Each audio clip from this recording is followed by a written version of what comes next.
মল্লিকার্জুন জ্যোতির্লিঙ্গের কাহিনী পরিচয় মল্লিকার্জুন মন্দির অন্ধ্রপ্রদেশের শ্রীশৈলম পাহাড়ে অবস্থিত।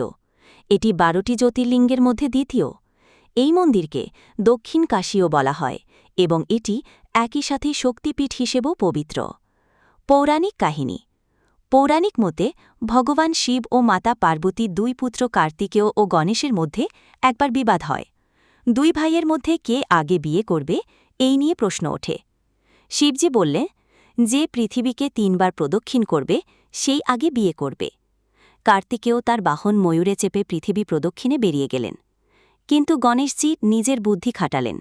তিনি তার বাবা মাকে 3 বার প্রদক্ষিণ করলেন এবং বললেন, আপনারাই তো আমার জন্য পুরো বিশ্ব। ফলে গণেশের বিয়ে আগে হয়ে গেল। এতে কার্তিকেয় অভিমান করে শ্রীশৈলম পাহাড়ে চলে গেলেন। পুত্রের প্রতি মমতাবশত শিব ও পার্বতীও সেখানে গিয়ে বসবাস শুরু করলেন। এভাবেই মল্লিকার্জুন জ্যোতির্লিঙ্গের উদ্ভব হয়। এখানে মল্লিকা মানে দেবী পার্বতী আর অর্জুন মানে ভগবান শিব। বিশেষত্ব ও গুরুত্ব মল্লিকার্জুন মন্দির অন্ধ্রপ্রদেশের কৃষ্ণা নদীর তীরে অবস্থিত। এটি শিবের জ্যোতির্লিঙ্গ এবং শক্তিপীঠ উভয়েরই সংমিশ্রণ। বলা হয়, এখানে দর্শন করলে মোক্ষ লাভ হয়।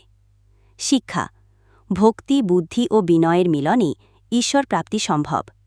शिव और पार्वती संतानी सुखी आनंद खो। ठीक है, अगर मेरा वीडियो अच्छा लगा प्लीज़ लाइक और शेयर करो।